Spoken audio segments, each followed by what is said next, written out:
ही important topic है career guidance. ठीक है, जैसे कि आप 10th के बाद जब यहाँ आए थे आपको नहीं पता था कि क्या करना है, किस डायरेक्शन में जाना है, कौन सी डायरेक्शन फ्यूचर में आपके लिए अच्छा रहेगा। तो ये ऐसा टाइम होता है जहाँ पे पीयर प्रेशर भी होता है, आपको गाइडेंस की जरूरत होती है। तो ऐसे ही एक्सपर्ट हमारे बीच में आते हैं, तो वो आपको गाइड करेंगे और इस चीज का आपको फायदा होगा। तो ध्यान से सुनना और क्वेश्चंस अगर हो जरूर पूछना, ठीक है, क्लियर कर देना। तो thank you so much, over to you. So first of all, tell me कि यहाँ पे हमारे पास सिविल ब्रांच से स्टूडेंट्स, सिविल से कौन है और बाकी इलेक्ट्रिकल से, सिविल इलेक्ट्रिकल दो ब्रांचेस हैं, इसके अलावा कोई और भी है यहाँ पे? Okay, so first of all, I would like to thank the college management to give us this opportunity, क्योंकि ये जो भी टॉपिक है ना आज का, कि जिसमें तुम्हारे पास डिप्लोमा के बाद तुम्हारे पास क्या-क्या ऑप्शंस अवेलेबल हैं। कुछ हमें ऑप्शंस पता होती हैं कि ठीक है सर जॉब का ऑप्शन होता है या मैं हायर स्टडीज के बाद मैं बीटेक हम लोग कर सकते हैं, लेकिन ऐसी बहुत सारी अपॉर्चुनिटीज होती हैं जिसके बारे में हमें आइडिया नहीं होता कि वो मे बी शायद वो हर साल ना आती हो, कुछ टाइम के बाद आती हैं। तो main purpose to come here is कि आप लोगों को इस चीज से अवेयर करवाना कि आपके पास ऑप्शंस अवेलेबल होती क्या है, राइट। आप लोगों ने मेरी आधे घंटे की प्रेजेंटेशन देखी, ध्यान से सुनना है, फोन वगैरह मत यूज करना, क्योंकि जैसे सर ने बोला ऐसी अपॉर्चुनिटीज हमें बार-बार नहीं मिलती है। ध्यान से सुनना है एक चीज को, और उसके बाद जो भी आपके डाउट्स होंगे वो आपने मेरे से पूछने हैं डिटेल में, ठीक। अब स्टार्ट करने से पहले मैं आप लोगों से ये क्वेश्चन पूछ रहा हूं कि डिप्लोमा जैसे आप लोगों ने अभी स्टार्ट किया है, तो आप लोग क्या खुद क्या सोच रहे हैं कि डिप्लोमा के बाद मेरे को करना क्या है? कितने लोग ऐसे हैं जो जॉब के लिए ऑप्शन देख रहे हैं, आफ्टर इमीडिएटली मेरे को जॉब करनी है, कितने लोग हैं ऐसे? ओके, कितने लोग ऐसे जो बीटेक करना चाहते हैं, गेट इसके डिप्लोमा के बाद बीटेक करना चाहते हैं? इसके अलावा कोई और ऐसा है जो फॉरेन जाना चाहता है, बाहर जाना चाहता है? Very good. इसके अलावा कोई और ऑप्शन जो आप लोगों ने सोचा हो कि मेरे को ये करना है डिप्लोमा के बाद? इसके अलावा कोई और ऑप्शन? यही ऑप्शन है।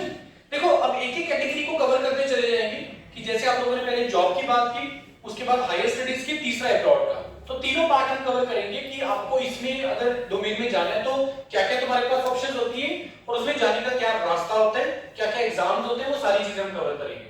सबसे पहले हम जॉब की बात कर रहे हैं, क्योंकि मेजॉरिटी आप लोगों ने जो हाथ खड़े किए थे वो जॉब को लेके किए थे, राइट। ऑल्दो कि हमारी तरफ से जब हम सेशंस करते हैं, चाहे वो डिप्लोमा स्टूडेंट के लिए करें या बीटेक स्टूडेंट के लिए करें, हमारा हमेशा हर स्टूडेंट को ये रहता है कि जितना हो सके तुम हायर स्टडीज की तरफ जाओ, क्योंकि हायर स्टडीज का हमेशा बेनिफिट होता है। जैसे आप लोगों ने सुना होगा कि सियाने बंदे बोलते हैं यार पढ़ाई कभी बेकार नहीं जाती है, तो जितना तुम हायर स्टडीज की डोमेन में जाओगे, बीटेक करोगे, मास्टर्स करोगे, उसका तुम्हें एडवांटेज रहेगा।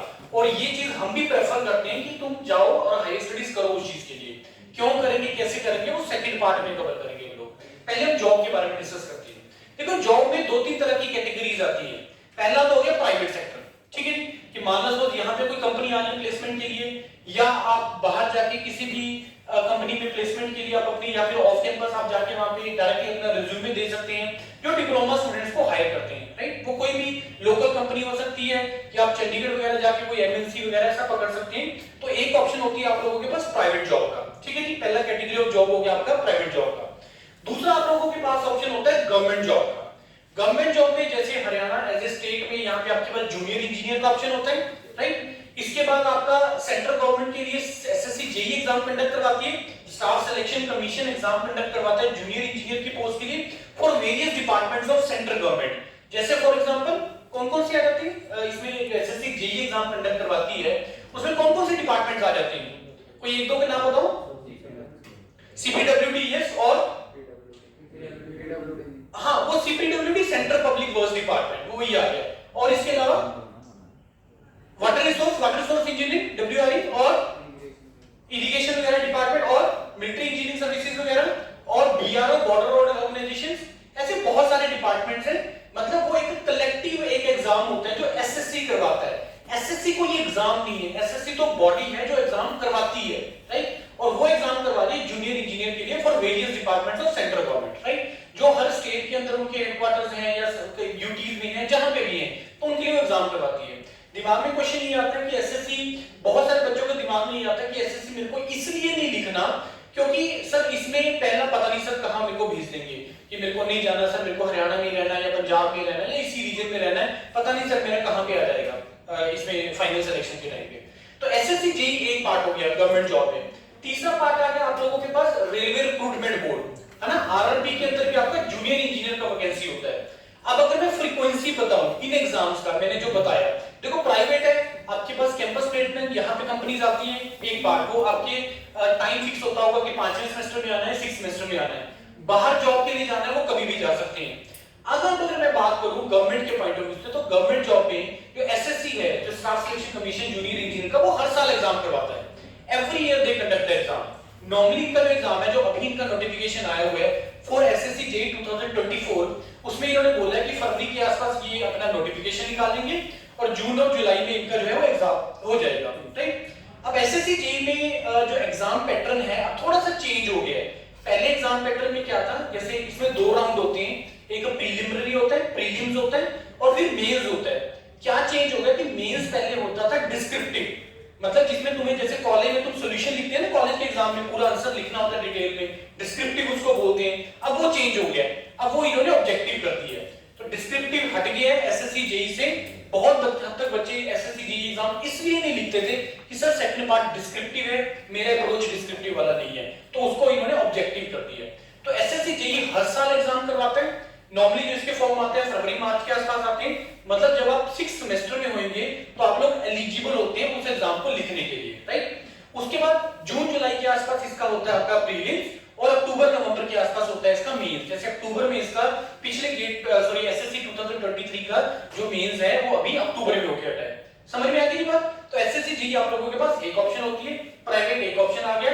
तीसरा जॉब में हम बात करते हैं आपका स्टेट गवर्नमेंट, हरियाणा की अगर हम बात करें, देखो स्टेट का सबसे बड़ा ट्रबल क्या है कि अनसर्टेनिटी की पता नहीं वैकेंसीज कब आएगी, क्योंकि जो स्टेट वाले जो मैटर्स हैं और सेंट्रल गवर्नमेंट के मैटर्स हैं वो थोड़े डिफरेंट हो जाते हैं, राइट। स्टेट सेंट्रल गवर्नमेंट की बात करें तो उसमें पूरा कंट्री देखना है, पूरे कंट्री के हिसाब से है, नीड कंट्री के हिसाब से है। स्टेट गवर्नमेंट में थोड़ी सी डिपार्टमेंट टू डिपार्टमेंट चीजें वेरी करती है। दूसरा, स्टेट में जो जूनियर इंजीनियर का या जो वैकेंसी वाला जो मैटर है ना, वो थोड़ा सा रिलेट कर जाता है इलेक्शन के साथ, कि इलेक्शन के नजदीक जाके ज्यादातर वैकेंसीज आती हैं। मतलब नक्शल में बोलूं कि इसमें अनसर्टेनिटी रहती है। मैंने फाइनल टारगेट लिया है सर, मैंने डिप्लोमा इन सिविल इंजीनियरिंग या डिप्लोमा इन इलेक्ट्रिकल इंजीनियरिंग इस कारण से ज्वाइन किया था कि मेरे को सर हरियाणा में जूनियर इंजीनियर लगना है। ठीक है जी, इलेक्शन है अगले साल आपके हरियाणा में इलेक्शन है ना अगले साल, पता है कि नहीं पता है? आप लोग सभी एलिजिबल हो जाओगे वोट देने के लिए, आई थिंक फर्स्ट टाइम, मतलब जो भी फाइनल ईयर में हो जाएंगे, राइट। अब आप लोगों ने 2024 में जो पास आउट हुए, अब दिमाग में क्वेश्चन मार्क आएगा, सर अभी जस्ट नया गवर्नमेंट बना है, अब वैकेंसी पता नहीं कब आएगा।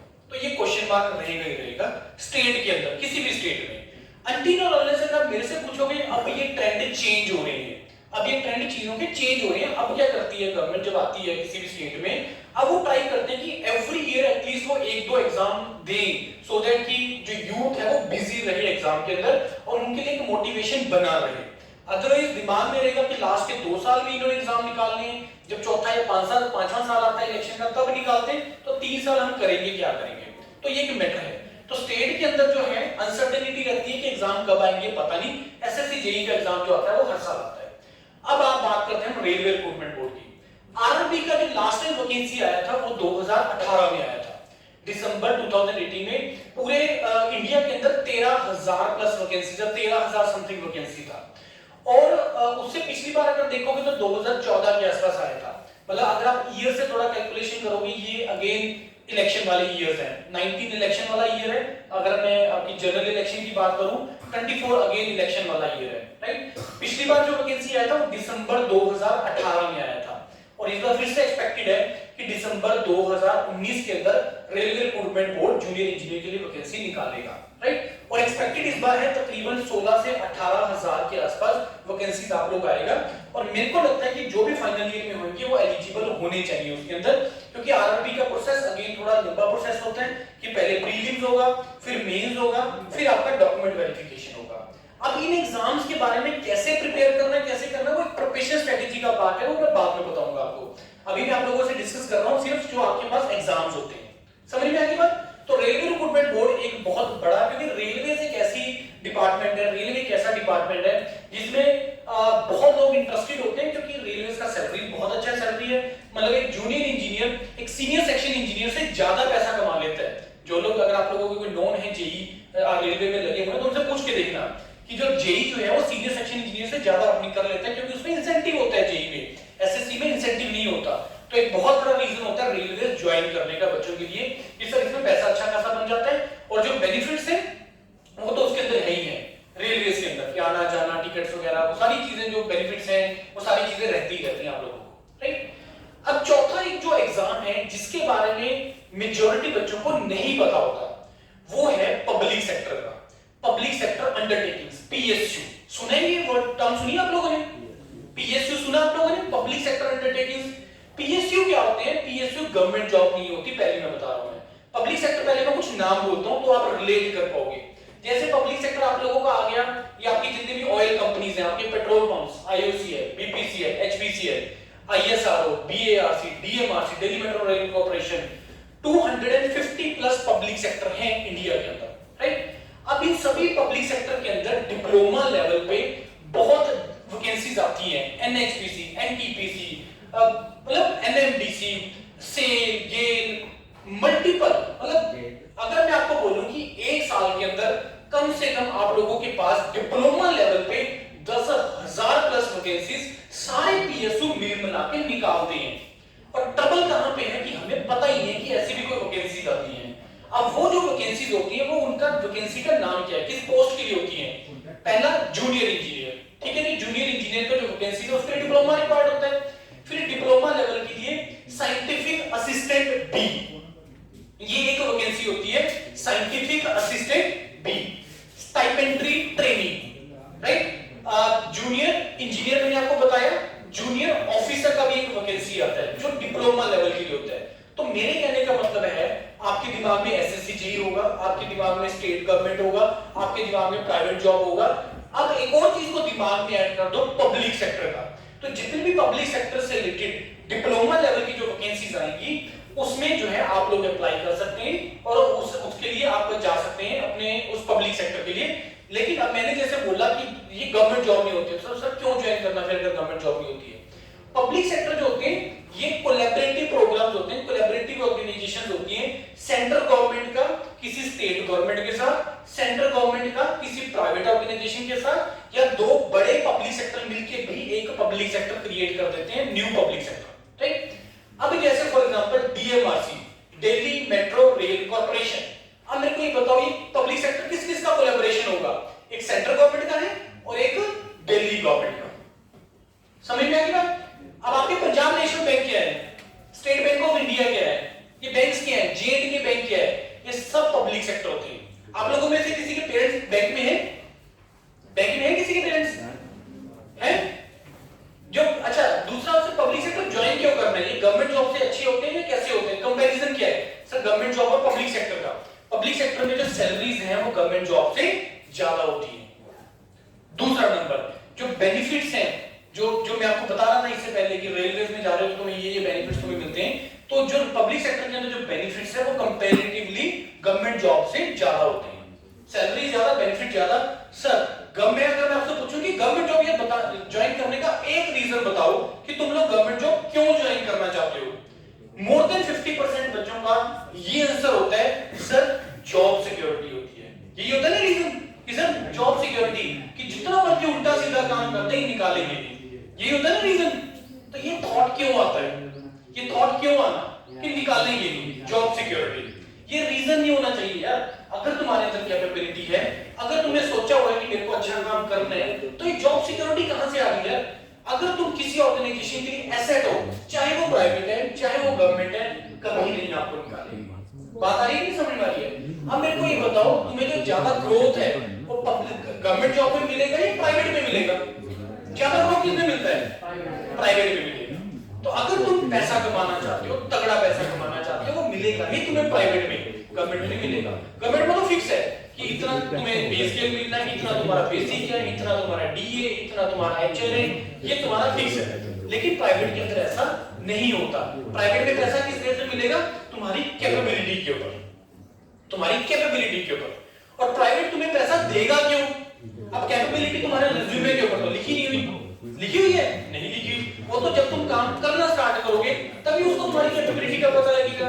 लेकिन रिज्यूमे के ऊपर हमें कुछ ऐसी चीजें चाहिए कि जिससे एटलीस्ट वो पैसा देने से पहले वो सोचेगा कि मैं इसको पैसा कम दूं या ज्यादा दूं। वो तुम्हारा वैल्यू चेक करता है, तुम्हारा ब्रांडिंग चेक करता है। तो ब्रांडिंग एक चीज होती है कि जब कोई कंपनी तुम्हारे पैसा देगी, तुम्हारे ऊपर जो इन्वेस्टमेंट करेगी, वो ब्रांडिंग उसके पीछे एक रीजन होता है। ब्रांडिंग मतलब अब आप मेरे को ये बताओ कि आप लोग गवर्नमेंट पॉलिटेक्निक से आप लोग पढ़ रहे हैं, एक पर्सन पॉलिटेक्निक से प्राइवेट में डिप्लोमा कर रहा है, अगर आप जाएंगे कहीं पे भी इंटरव्यू के लिए फॉर एग्जांपल, किसको एडवांटेज मिलेगा? गवर्नमेंट वाले को मिलेगा। क्यों मिलेगा गवर्नमेंट वाले को? क्योंकि कंपैरेटिवली जो गवर्नमेंट का जो टैग है वो कंपैरेटिवली बेटर है एज कंपेयर टू प्राइवेट। समझ में आ रही है? कितनी बात समझ में आती है? अब ये चीज हर लेवल पे एप्लीकेबल है, चाहे तुम प्राइवेट की बात करो, चाहे तुम हायर स्टडीज लेवल पे बात करो। तो हमें अपने आप को क्या करना है कि जब कोई कंपनी, चाहे गवर्नमेंट है चाहे प्राइवेट है, आपके ऊपर इन्वेस्टमेंट तभी करेगी प्राइवेट कि अगर तुम्हारा ब्रांडिंग हो। सर मैंने गवर्नमेंट से बीटेक डिप्लोमा किया है, फिर मैंने गवर्नमेंट से ही सर अपना बीटेक किया है, फिर मैंने सर ये एग्जाम क्रैक किया है। ये कुछ ऐसी ऐसी चीजें जब तुम अपने रिज्यूमे पे लिखते हो ना, तो तुम्हारा वो ब्रांडिंग बढ़ता है, वो तुम्हारा ब्रांडिंग होता है बेसिकली, जिसके बेस पे तुम्हें वो पैसा लगाता है। तुम्हें अगर मान लो तो तुमने बीटेक किया, कि केस लेते हैं, एग्जांपल लेते हैं, आपने बीटेक किया है मान लो XYZ कॉलेज से, किसी भी कॉलेज से, ठीक है। बीटेक के बाद अगर आपको मास्टर्स करना है या बीटेक के बाद अगर आपको जॉब करना है, पब्लिक सेक्टर में जाना है, तो एक एग्जाम होता है गेट का एग्जाम, ठीक है। अब गेट के एग्जाम में आप जब आप एग्जाम देते हैं तो मान लो तो आपका सिलेक्शन हो गया, मान लो ONGC के अंदर। ONGC पता है क्या है? Oil and natural gas corporation, एक पब्लिक सेक्टर है जो बेसिकली सी से ऑयल को एक्सट्रैक्ट करता है, क्रूड ऑयल को, ठीक है। ये ONGC का ऑर्गेनाइजेशन है। अब मेरे को बताओ कि ONGC तो एक पब्लिक सेक्टर आ गया, अब ऐसे बहुत सारी और भी तो कंपनीज है ना जो एक्सट्रैक्ट करती है ऑयल, प्राइवेट भी है ना, कोई बता सकते हो नाम जो ऑयल एक्सट्रैक्ट करती है किसी से? चलो एग्जैक्ट नाम नहीं, मेरे को वैसे ही बता दो कि होता होगा। रिलायंस के पंप्स खुल रहे हैं ना आजकल, खुल रहे कि नहीं खुल रहे? तो इट मींस कि उनके हैं ऑयल एक्सट्रैक्शन का, उनका है। अब अगर सपोज आप ONGC में काम कर रहे हो, आपका बीटेक बिल्कुल नॉर्मल कॉलेज से है, आपका डिप्लोमा नॉर्मल कॉलेज, मतलब अभी तक आप लोगों का ब्रांडिंग नहीं है कोई भी, लेकिन आप जो जॉब कर रहे हो ना, वो एक ऐसी जगह पे जॉब कर रहे हो जहां पे पहुंचने के लिए बहुत मेहनत लगती है, राइट। अब तुम ONGC में काम कर रहे हो 4-5 साल से, अपना रिज्यूमे डालो रिलायंस को कि मैं भी 4-5 साल से काम कर रहा हूं, मैं तुम्हारी कंपनी में काम करना चाहता हूं, तुम्हारी सैलरी का जो हाइक है वो कम से कम डबल होगा, कम से कम डबल होगा। क्यों होगा वो डबल? क्योंकि उसको ये पता है बीटेक मैटर नहीं कर रहा है, यहाँ पे डिप्लोमा मैटर नहीं कर रहा, यहाँ पे ब्रांडिंग मैटर कर रही है कि भाई जो, क्योंकि ये बच्चे ने ONGC में काम कर रहा है 4-5 साल से, तो इट मींस ONGC पहुंचने के लिए जो इसने मेहनत की है वो तुम्हारी ब्रांडिंग है। और जो ONGC ने तुम्हें 4-5 साल जो तुमने ONGC से सीखा है, या जो तुम्हारी ONGC में ट्रेनिंग हुई है, शायद वो प्राइवेट नहीं करवा पाएगी आपकी ट्रेनिंग। गवर्नमेंट का जो ट्रेनिंग वाला सेक्टर होता है वो ज्यादा कंपैरेटिवली बेटर होता है एज कंपेयर टू प्राइवेट के। प्राइवेट कंपनी आपके ऊपर पैसा नहीं लगाती है ट्रेनिंग पे, क्यों? क्योंकि उसको एश्योरेंस ही नहीं है कि कितनी देर मेरे पे रुकेगा। समझ में आ रही है कि बात कि प्राइवेट कंपनी तुम्हें क्यों नहीं ट्रेनिंग देती है अच्छे से? क्योंकि उसको एश्योरेंस होता ही नहीं कि कितनी देर रुकेगा मेरे पास। लेकिन वो आपको पैसा तब देगी अगर उसको पता है कि मैं ये कहीं ऐसी जगह से आ रहा है जहां पे इसका ट्रेनिंग बहुत अच्छा हुआ है और ये मेरे ऑर्गेनाइजेशन में आके बेनिफिट हो सकता है इसका। समझ में आ रही बात? मेरा यहाँ पे आने का पर्पस ये है कि तुम्हारा जो थिंकिंग, जो सोचने का तरीका है ना, उसको थोड़ा सा चेंज करने का।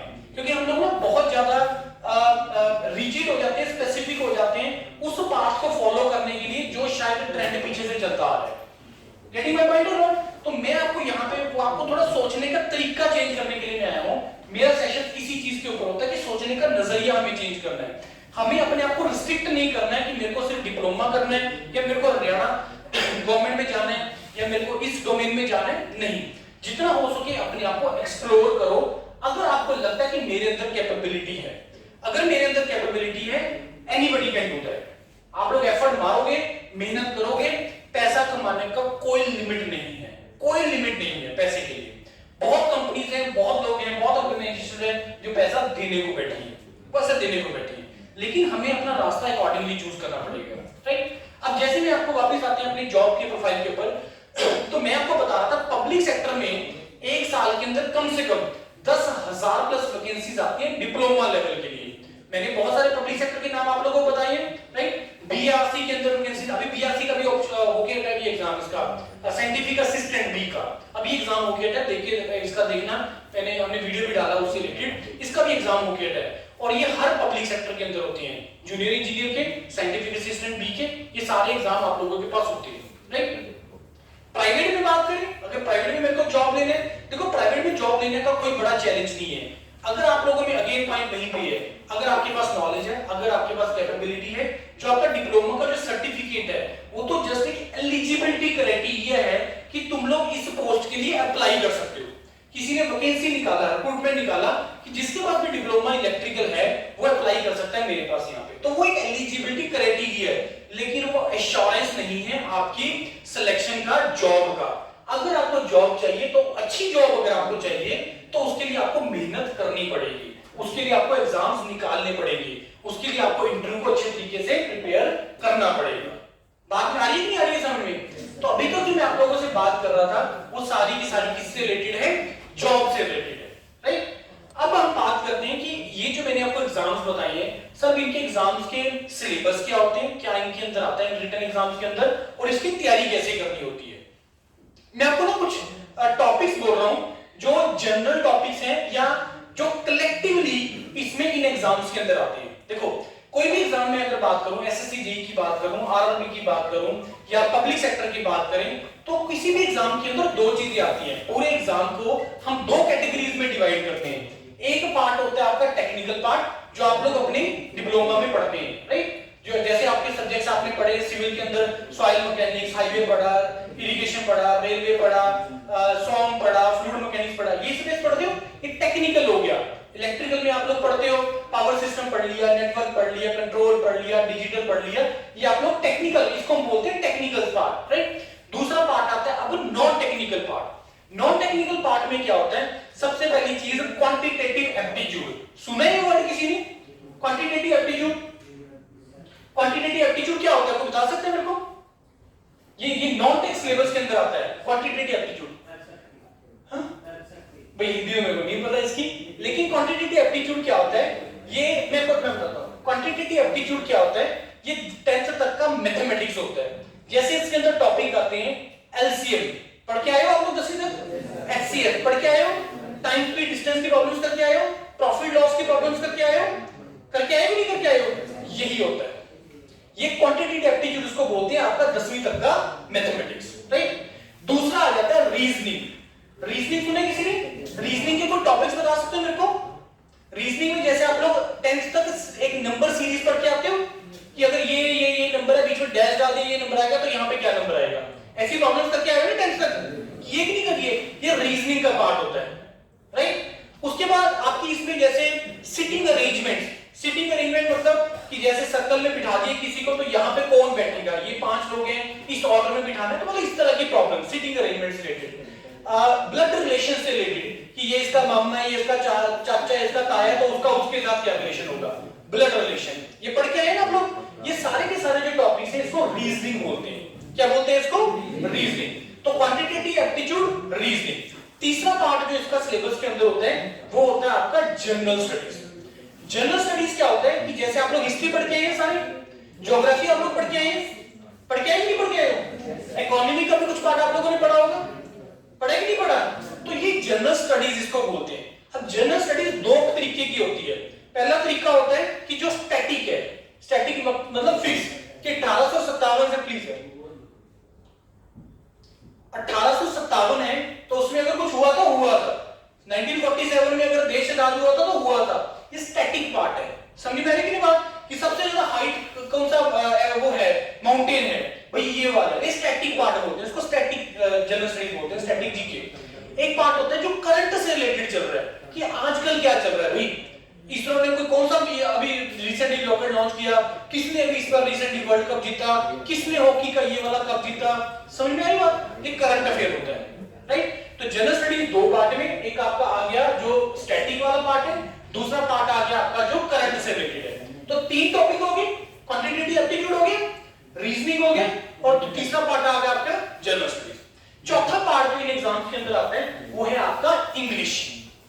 इंग्लिश सारे पढ़ के आए टेक्निकल, पढ़ी नहीं पढ़ी? जैसे उसमें आपका सेंटेंस करेक्शन, ग्रामर से लेके आपका उसके बाद रीडिंग कॉम्प्रिहेंशन आपने किए, वहां पे वोकैबुलरी आप लोग पढ़ के आए हो, एंटोनियम सिनोनियम आप लोग करके आए हो, ये करके आए हो नहीं करके आए हो? ये चौथा पार्ट है, राइट? ये 4 टॉपिक मिलाओगे और 5वां हरियाणा के अंदर Hindi as a language, right? Hindi language अगर मैं स्टेट की बात करूं तो उसमें हिंदी एक एडिशनल होता है, लेकिन एसएससी जेईई में हिंदी नहीं आएगा। अगर आप पब्लिक सेक्टर में जाओगे हिंदी नहीं आएगा, क्योंकि वो पूरे कंट्री के हिसाब से बने हुए एग्जाम है। बात समझ में आ रही कि नहीं आ रही है? तो अब आपने टेक्निकल पार्ट पढ़ना है, दूसरा पार्ट आपने पढ़ना है non technical part. Non technical में quantitative aptitude, reasoning, general studies, English हो गया आपका। अगर आप ये सिलेबस आप एक बार कंप्लीट कर लेते हो तो इससे आपके सारे एग्जाम्स का तैयारी हो जाएगा। सारे एग्जाम्स का जितने भी मैंने आपको बताए, पब्लिक सेक्टर मैंने एग्जाम बताया आपको मैंने स्टेट गवर्नमेंट के एग्जाम बताए, जूनियर इंजीनियर के बताए नहीं बताए? एसएससी जेईई का मैंने आपको बताया। एसएससी जेईई का एग्जाम पैटर्न क्या होता है? किसी को पता है एसएससी जेईई का एग्जाम पैटर्न प्रीलिम्स के अंदर क्या होता है? फाइनल ईयर में यहां पे बताओ मेरे को एसएससी जेईई का क्या एग्जाम पैटर्न है? देखो मैं बताता हूं, एसएससी जेईई 2 पार्ट में होता है। पहले होता है प्रीलिम्स, प्रीलिमिनरी एग्जाम होता है, उसमें 2 पेपर होते हैं। सॉरी, प्रीलिम्स के अंदर एक पेपर होता है जिसमें आपको 200 क्वेश्चन आते हैं, 200 क्वेश्चन, 120 मिनट का टेस्ट होता है। ध्यान से सुनना, 120 मिनट का टेस्ट, 200 क्वेश्चन इसके अंदर होते हैं, जिसमें से 100 क्वेश्चन होते हैं आपके टेक्निकल पार्ट के, और 100 क्वेश्चन में 50 क्वेश्चन होते हैं आपके रीजनिंग के, और 50 क्वेश्चन होते हैं आपके जनरल स्टडीज के। ये प्रीलिम्स है, ठीक है? ये क्या है? प्रीलिमिनरी। मेंस एसएससी जेईई का पार्ट जो प्रीलिम क्वालिफाई करेगा उसका एक मिनिमम एलिजिबिलिटी क्राइटेरिया मीट करेगा, मतलब एक मिनिमम मार्क्स आएंगे, वो सारे मेंस लिखेंगे। मेंस के अंदर क्या होता है? मेंस में आप लोगों का आएगा आपका ऑब्जेक्टिव ओनली टेक्निकल पार्ट, जिसमें आपको 100 क्वेश्चंस आएंगे और 120 मिनट का टाइम मिलेगा। पहले इसका जो सिलेबस होता था, अपना जो टाइप ऑफ पेपर होता था वो डिस्क्रिप्टिव होता था, अब वो नहीं है। तो एसएससी जेईई मैंने आपको बता दिया, एसएससी जेईई पहले होता है प्रीलिम, उसके अंदर 200 क्वेश्चन आते हैं 120 मिनट के अंदर। उस 200 क्वेश्चन में 100 क्वेश्चन होते हैं आपके टेक्निकल, और 100 क्वेश्चन आप लोगों के क्या होते हैं? नॉन टेक्निकल होते हैं, जिसमें 50 क्वेश्चन होते हैं रीजनिंग के, 50 क्वेश्चन होते हैं आपके जनरल स्टडीज में। इसमें इंग्लिश नहीं आता है, इसमें आपका क्वांटिटेटिव एप्टीट्यूड नहीं आता है। रेलवे आरआरबी के अंदर सारा ही सिलेबस आता है, उसके अंदर तो फिजिक्स और केमिस्ट्री भी आती है, बायोलॉजी भी आती है उसके अंदर। समझ में आई बात? अब आप पब्लिक सेक्टर के एग्जाम उठाओगे, सर पब्लिक सेक्टर के एग्जाम में क्या आता है? यही सिलेबस है। सर हरियाणा स्टेट के अंदर क्या एग्जाम में आता है? यही सिलेबस है। बात समझ में आ रही है? ये जो मैंने आपको सिलेबस बताया ना, more than 90% of the exams का जो सिलेबस है वो यही होता है। सर अब तैयारी कैसे करनी है इनकी ये बताओ।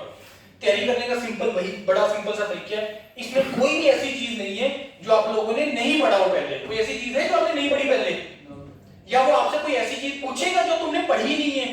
कभी नहीं होता ऐसा एग्जाम के अंदर। एग्जाम के अंदर कुछ भी ऐसा नहीं होता कि जिसमें तुमने ना पढ़ा हो पहले और तुम्हें वो पूछ ले वहां पे।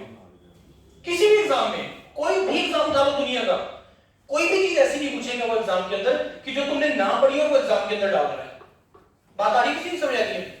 हाँ, कभी कभी क्या होता है किसी एग्जाम में वो कुछ पार्ट ऐसा डाल देता है कि जो उस जॉब के लिए नेसेसिटी होता है, जो उस जॉब के लिए नेसेसिटी होता है वो डाल सकता है वहां पे। जैसे फॉर एग्जांपल एक ऑर्गेनाइजेशन है design of patent and examiner.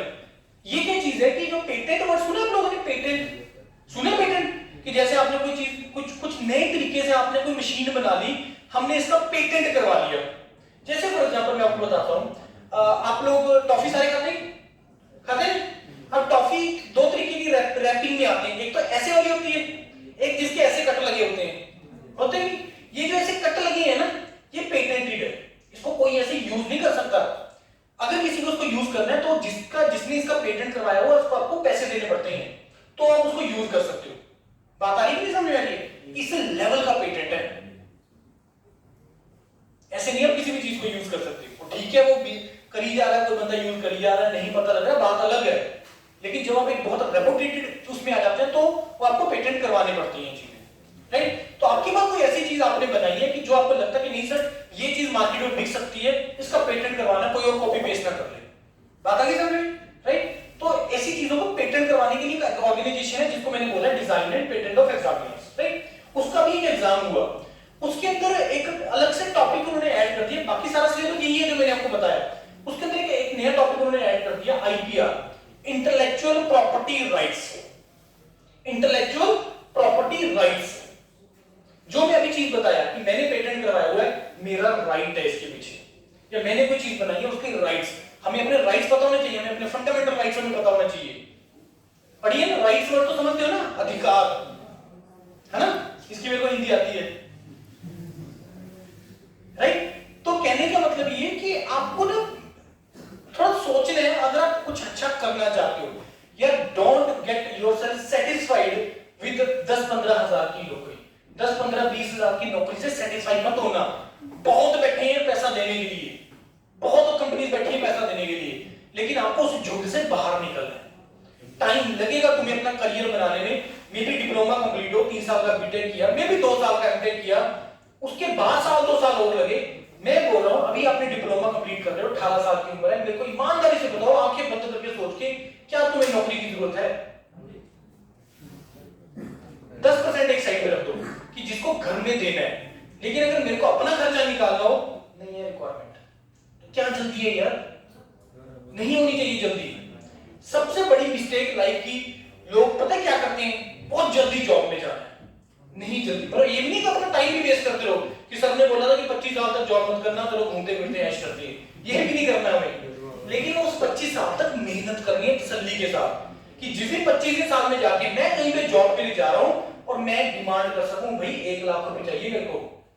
समझ में आ रही है बात? अपना लेवल रेज करना, जो ब्रांडिंग से होता है, जो मैंने आपको चीजें बताई हैं। एग्जाम क्रैक करो, मत ज्वाइन करो, रिज्यूमे पे लिखो sir I have qualified SSC GE exam in 2023-25 के अंदर, सर मैंने बीटेक कंप्लीट किया, सर फिर मैंने गेट का एग्जाम निकालो ना, लिखो अपने रिज्यूमे के ऊपर, उसके बेस पे तुम्हारे ऊपर कोई पैसा लगाएगा, अदरवाइज नहीं कोई लगाएगा तुम्हें पैसा, अदरवाइज तो फिर लेबर करोगे, भाई 10-15 हजार 20 हजार 25 हजार, वो लेबर बोलते हैं उसको। समझ में आ रही नहीं आ रही बात? समझ में आ रही नहीं आ रही बात? तो अपना सोचने का नजरिया आप लोगों को चेंज करना है, सोचने का नजरिया। अपॉर्चुनिटीज बहुत हैं, गवर्नमेंट से कोई उम्मीद मत करना, सीरियसली ऑन रिकॉर्ड हो रहा है वैसे ये, गवर्नमेंट से कोई उम्मीद मत करना। क्यों? क्योंकि ये कंट्री कुछ इस तरीके से है, यहाँ पे एम्प्लॉयमेंट क्रिएट करने की रिक्वायरमेंट है। एम्प्लॉयमेंट कैसे क्रिएट हो सकते हैं, खुद सोच के बताओ। क्या गवर्नमेंट का भी तो लिमिट है ना यार एम्प्लॉयमेंट क्रिएट करने का? तो इंडस्ट्रीज बढ़ाओ ना, आप खुद अपने आप को इस कैपेबल बनाओ कि तुम 10 लोगों को नौकरी दे सको, अपने आप को उस लेवल पर लेके जाओ, ना कि तुम जॉब देख रहे हो। जॉब प्रोवाइड करने वाले बनो, तभी इस देश का कुछ हो पाएगा। तो जिस हिसाब से पॉपुलेशन कर रही है और सारी डिपेंडेंसी अगर हम गवर्नमेंट के ऊपर रखेंगे, नहीं होगा यार, कुछ भी हो ही नहीं सकता। बात समझ में आ रही है नहीं आ रही मेरी? इतनी चीज समझ में आ रही है जो बोली मैंने अभी लाइन। क्यों मतलब को यार गवर्नमेंट, चाइना देखो यार, सब एक्सपोर्ट कर रहा है, सब एक्सपोर्ट कर रहा है, उनका अपना सिस्टम भी चल रहा है, कंट्री का भी चल रहा है, हर किसी का फायदा हो रहा है। लेकिन हम लोग पता नहीं क्यों सारी डिपेंडेंसी गवर्नमेंट के ऊपर, गवर्नमेंट का कसूर, जॉब नहीं निकाल रहे, ये नहीं कर रहे, वो नहीं कर रहे। यार अपने आप को कैपेबल बनाओ ना यार, अपने आप को उस लेवल पे ले जाओ, फिर क्या जरूरत है किसी की और देखने की? मैं तो पहले तुम्हें बोल चुका हूं, आपने खुद एक्सेप्ट किया है कि पैसा किस डोमेन में है, प्राइवेट में, गवर्नमेंट में? अब मेरे को बताओ प्राइवेट में है, मालिक बनने में है? मालिक बनने में पैसा है। प्राइवेट तो तब भी रहेगी तो नौकरी की नौकरी, लेकिन जब तुम किसी मालिक बन रहे हो, किसी कॉलेज की या किसी इंस्टीट्यूट के या किसी इंडस्ट्री के, तुम नौकरी दे रहे हो किसी को, किसी का घर चला रहे हो, उससे बड़ी और कोई चीज नहीं है। लेकिन इन चीजों को टाइम लगता है, इन चीजों को टाइम लगता है। ये चीजें ऐसे नहीं आती है, ये चीजें एक्सप्लोर करने से आती है। जितना हो सके एक्सप्लोर करो, जितना हो सके घूमो फिरो अच्छी चीजों के लिए, अपने आप को कैपेबल बनाओ। हायर स्टडीज इसमें एक बहुत बड़ी आप लोगों के पास स्ट्रेंथ होती है। बात करते हैं हायर स्टडीज की। अभी आप लोगों के पास वो कैपेबिलिटी नहीं है। मान लो तो कोई कंपनी बताओ मेरे को जो यहाँ पे आती है प्लेसमेंट के लिए, कोर की आती है कोई कंपनी कोर प्लेसमेंट के लिए? कोई ना कोई, मान लो फॉर एग्जांपल महिंद्रा आ रही है, फॉर एग्जांपल, राइट? महिंद्रा यहाँ पे आ रही है, आप लोगों को दे रही है कितने का पैकेज? 2 लाख का, 2.5-3 लाख का, फॉर एग्जांपल, ठीक है। वही महिंद्रा जब बीटेक कॉलेज में जाएगी कितने का पैकेज देगी? 7-8 लाख का देगी। वही महिंद्रा जब मास्टर्स के लिए जाएगी 20 लाख का पैकेज देगी। की नौकरी पकड़ ली, एमटेक में महिंद्रा दे रहा है 20 लाख का पैकेज। अब मेरे को बताओ, आपको यहाँ पे 3 लाख की नौकरी स्टार्ट कर ली, आपको 20 लाख की नौकरी पे जाना है, कितना टाइम लगेगा? आपके पास सिर्फ डिप्लोमा है। मेरे को तो इम्पॉसिबल टास्क है डिप्लोमा लेवल पे कि 3 लाख से 20 लाख तक करना। अब उसको 20 लाख में डायरेक्ट पहुंचने में कितना टाइम लगेगा? 3 साल बीटेक, 2 साल एमटेक, 5 साल। बात समझ में आ रही मेरी? आ रही नहीं आ रही मेरी बात समझ में? हम योरपीडिया, ये 3 प्लेटफॉर्म है हमारे। Yourpedia is the only platform in India जो हायर स्टडीज को पुश कर रहा है कि यार तुम जाओ, अपने आप को कैपेबल बनाओ। क्योंकि अगर मेरे को किसी चीज का इंडस्ट्री ओपन करना है, मैं बीटेक होते हुए नहीं कर सकता। मेरे को किसी चीज की स्पेशलाइजेशन चाहिए। ना डिप्लोमा लेवल पे मेरे पास कोई स्पेशलाइजेशन है, ना बीटेक लेवल पे कोई स्पेशलाइजेशन है। स्पेशलाइजेशन आती है मास्टर्स लेवल पे कि मैं एक डोमेन का एक्सपर्ट हूं। और ब्रांडिंग एक अलग मैटर है। आईआईटी का नाम सुने? Indian institute of technology. क्या है ये? बीटेक होती है यहाँ पे, एमटेक होती है। ड्रीम होता है किसी का भी इंजीनियरिंग करने का वहां पे, या बीटेक एमटेक करने का? होता नहीं होता ड्रीम? यस होता है। वो इंडिया के ब्रांड्स हैं, branding, brand value. Sir I have done MTech from this IIT, ये तुम्हें पैसा देगा अगर तुम्हें जॉब करना है। दूसरा, तुम्हारी स्पेशलाइजेशन तुम्हें मेट्रो को देगी पैसा। Sir I have done masters in data science, वो तुम्हें पैसा देगी। आई have done masters in data science from this IIT, ये रिज्यूमे पर लिखा होगा ना, कौन पैसा नहीं देगा तुम्हें? खुद सोच के बताओ, देगा नहीं देगा? यस देगा। तो अपना देखो, आपको खुद के बारे में खुद ही सोचना है। To be very frank, parents सिर्फ पैसा लगा सकते हैं, कुछ और कर सकते हैं? कह को आके नौकरी भी लगवा देंगे, सेटिस्फेक्शन नहीं मिलेगा कभी भी जॉब सेटिस्फेक्शन नहीं मिलेगा। लग जाओगे नौकरी में, लगवा भी देंगे 10-15 हजार 20 हजार रुपए, तुम्हारा अपना खर्चा भी चलना शुरू हो जाएगा कि ठीक है, मैं मेरा मोबाइल का खर्चा नहीं कर रहा है, मेरा मोटरसाइकिल का खर्चा नहीं कर रहा है, गाड़ी का खर्चा नहीं कर रहा है। सेटिस्फेक्शन नहीं मिलेगा। अगर तो ठीक है, इस चीज तक सेटिस्फाइड हो 10, 15, 20, 30, 40 हजार तक, फिर तो ठीक है, कोई इश्यू वाली बात ही नहीं है। लेकिन अगर कुछ करना है यार अच्छा, तो एफर्ट मारना पड़ेगा, मेहनत करनी पड़ेगी। मेहनत के बिना नहीं होगा। हो जाएगा मेहनत के बिना? कोई आसान रास्ता है ऐसा कि जो मतलब कोई अच्छी चीज जो बिना मेहनत के मिल जाए? है कोई ऐसी? और जो चीज आसानी से मिल जाए उसका कोई वैल्यू नहीं है। है ना? एक चीटिंग करके पेपर पास करना और एक मेहनत करके पेपर पास करने में फर्क नहीं होगा? बहुत फर्क होगा। मतलब जो सेटिस्फेक्शन मिलती है ना तुम्हें खुद से कि ऐसा कुछ किया। सभी यहाँ पे हरियाणा से, पंजाब से है कोई? पंजाब से है? कौन है पंजाब से? और कहां से?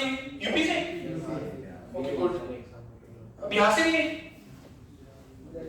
ओके। और कोई स्टेट से भी है? और कोई स्टेट से भी है? अब पता नहीं, मैं एक स्टेटमेंट देने जा रहा हूं, पता नहीं किस हद तक ट्रू है, मैं गलत भी हो सकता हूं।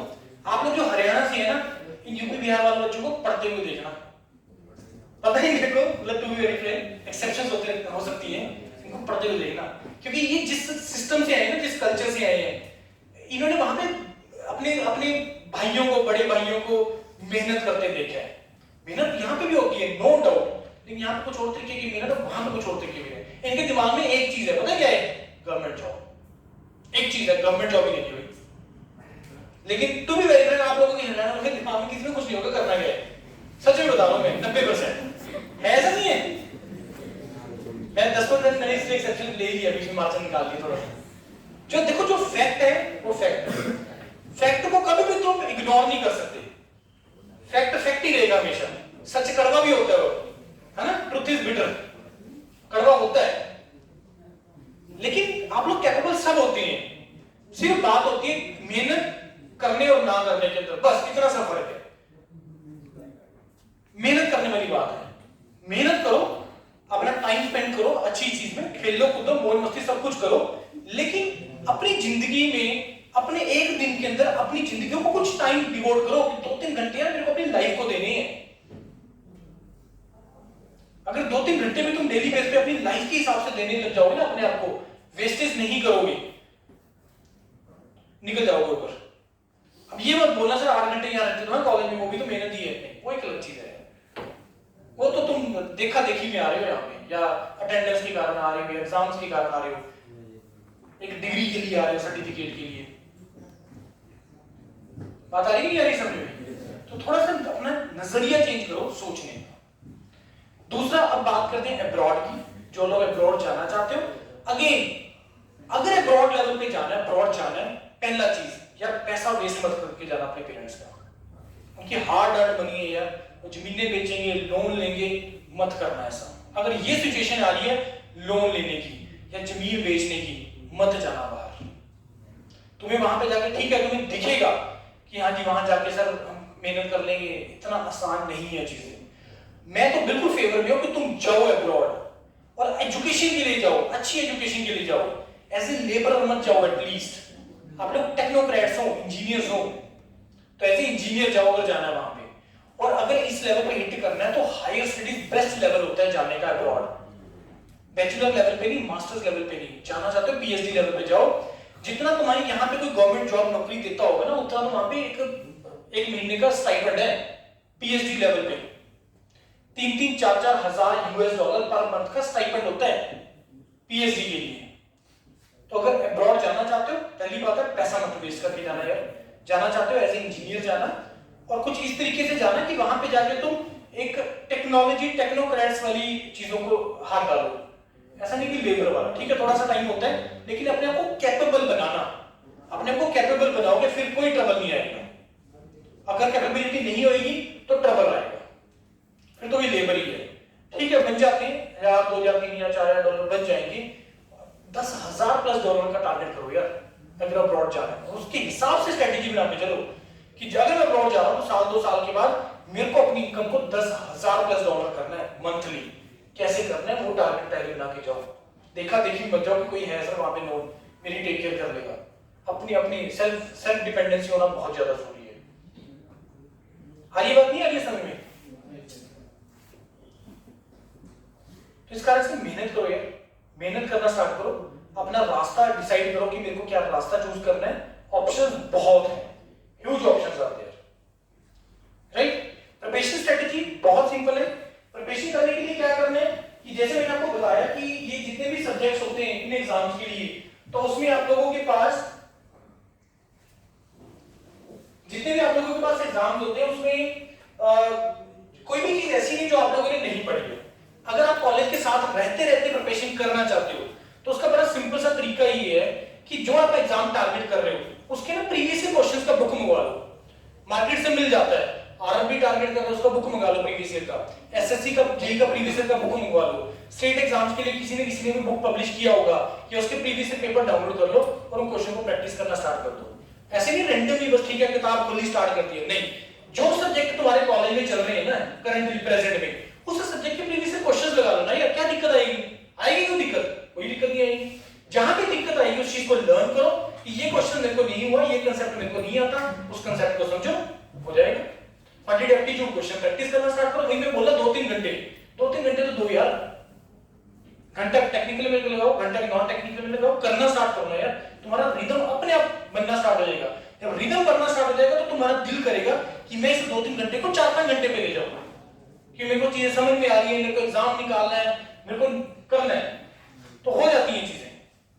बहुत आसान है अगर तुम स्ट्रेटेजी बना के चलो, टाइम मैनेज करके चलो। अगर ऐसे रैंडमली चलना है तो नहीं होगा यार। आज मैं बोल गया भूल जाओगे, ठीक है कोई आया था भूल गए, कोई बात नहीं, मेरे को तो कोई नुकसान नहीं, मेरे को तो कोई नुकसान नहीं। अल्टीमेट तो यार तुम्हारा ही बेनिफिट होगा एज ए इंडिविजुअल। मेरे को सिर्फ इतना सा बेनिफिट होगा कि ठीक है यार मैं कहीं पे गया और अच्छा लगा, मतलब जिसने सुना और उससे किसी को बेनिफिट भी हुआ, जस्ट एक खुशी वाली बात है और कुछ नहीं है, राइट? क्योंकि ये प्रॉब्लम है हमारे इस रीजन के अंदर, पंजाब हरियाणा इस रीजन के अंदर प्रॉब्लम है। सबसे बड़ी प्रॉब्लम अवेयरनेस की, पता ही नहीं होता। पहला चीज पता ही नहीं कि करना है, दूसरा चीज कि अगर कोई बता रहा हो तो सुनना नहीं है, एक दूसरा फैक्टर होता है। तीसरा चीज पता नहीं, मतलब पता नहीं करना ही है, पॉइंट नहीं पे खत्म हो जाती कि पता ही नहीं करना है। फिर देखा देखी में कि 4 बाहर जा रहे हैं, चलो भी मैं भी चलता हूं बाहर, फिर हम रैट रेस फॉलो करना स्टार्ट कर देते हैं। रैट रेस फॉलो करना स्टार्ट कर देते हैं कि वो 4 बाहर जा रहे हैं और वो चलो मैं भी चलता हूं।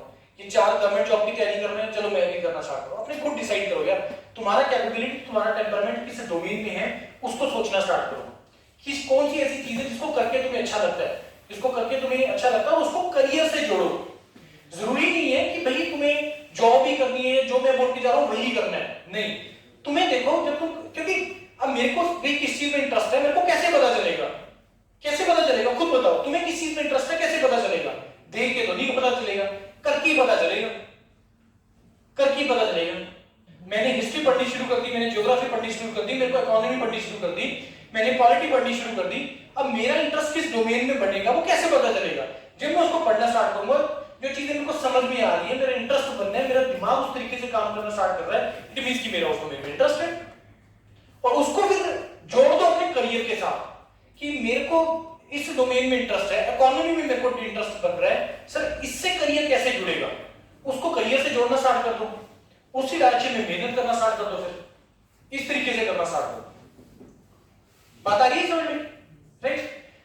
अब ऐसी जो भी करियर अपॉर्चुनिटीज आती है फ्यूचर में, जो भी करियर अपॉर्चुनिटीज आती है, this is our platform, your PDF platform. सभी फोन निकाल के इसको स्कैन करना, प्लेटफॉर्म ओपन करना अपने फोन पे।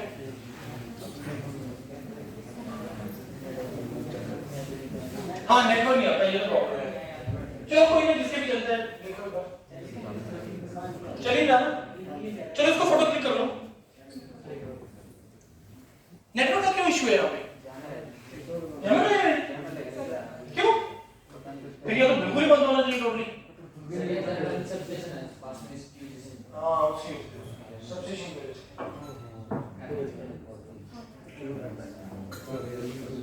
हाँ फोटो क्लिक करके रखो, इसको बाद में ओपन करना। ये हमारा ऑनलाइन प्लेटफॉर्म है your PDF. Engineers career point हमने 2011 में स्टार्ट किया था, ये प्लेटफॉर्म हमने 2017 में स्टार्ट किया और इस टाइम पे रफली 2.5 लाख प्लस बच्चे जो इसको फॉलो कर रहे हैं, राइट? और इसमें हम जितने भी करियर अपॉर्चुनिटीज रहती है, जो भी चीजें आती है वो सारी इसमें मेंशन करते हैं। इंजीनियर्स करियर पॉइंट का भी हमारा YouTube चैनल है, तो जस्ट अभी हमने स्टार्ट किया, वो जस्ट अभी स्टार्ट ही हुआ है, राइट? तो वहां पे स्टेट रिलेटेड जो भी अपॉर्चुनिटीज आप लोगों के पास आती है वो सारी वहां पे बताते हैं हम लोग, राइट? अब एंड करते हैं सेशन को। अब जो भी मैंने आपको चीजें बताई हैं, जो भी आपके दिमाग में कोई डाउट आता है, कुछ क्लैरिटी डिस्कस करना चाहते हो, वो मेरे से आप कर सकते हैं। जो भी आप लोगों के पास डाउट है, जो भी आपको कोई डाउट है, कुछ डिस्कस करना चाहते हो, मेरे से कर सकते हो। उल्टा सीधा पुल्टा जो भी क्वेश्चन पूछना चाहते हो पूछ सकते हो, घबराना नहीं है। हाँ बोलो, वो कहां क्लियर हो गया अभी? तो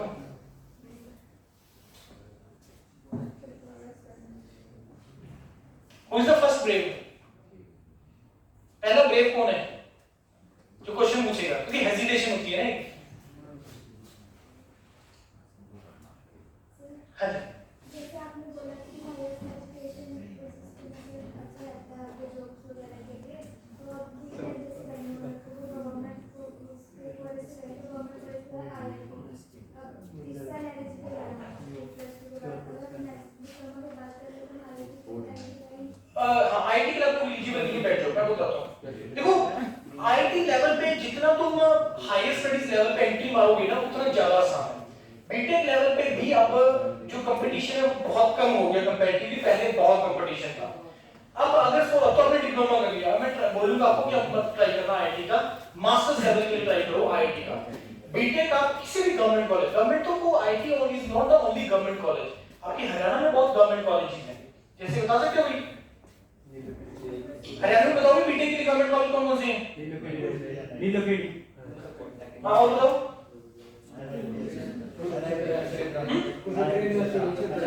कुरुक्षेत्र, एनआईटी कुरुक्षेत्र हो गया आपका, वहीं पे यूआईटी कुरुक्षेत्र भी है, ये तो एनआईटी कुरुक्षेत्र, यूआईटी कुरुक्षेत्र। और बताओ, और बताओ नहीं यार, और बहुत है वाईएमसीए फरीदाबाद हैं। वाईएमसीए फरीदाबाद, हाँ वाईएमसीए फरीदाबाद, छोटूराम यूनिवर्सिटी भी है ना सर? हाँ। और ऐसे कोई जरूरी नहीं है कि हमें उस लेवल पे, आईटी में लेटर एंट्री तो होती नहीं है वहाँ पे, प्लस 2 की बाद ही होती है, तो अभी उसके रिक्वायरमेंट नहीं है। बीटेक करो अच्छे तरीके से, किसी भी कॉलेज से कर दोगे कोई फर्क नहीं पड़ेगा। जो टारगेट करना है वो गेट का एग्जाम है, बीटेक के बाद होता है, जिसके बेस पे तुम आईटी में एंटर कर सकते हो। टारगेट गेट एग्जाम, और उस गेट एग्जाम में थ्रू मल्टीपल ऑप्शन ओपन हो जाती हैं। उसके थ्रू पब्लिक सेक्टर का ऑप्शन भी ओपन हो जाता है, उसके थ्रू हायर स्टडीज का ऑप्शन भी हो जाता है, और उसके थ्रू अब्रॉड का ऑप्शन भी ओपन हो जाता है। तो सारी ऑप्शन ओपन हो जाती हैं।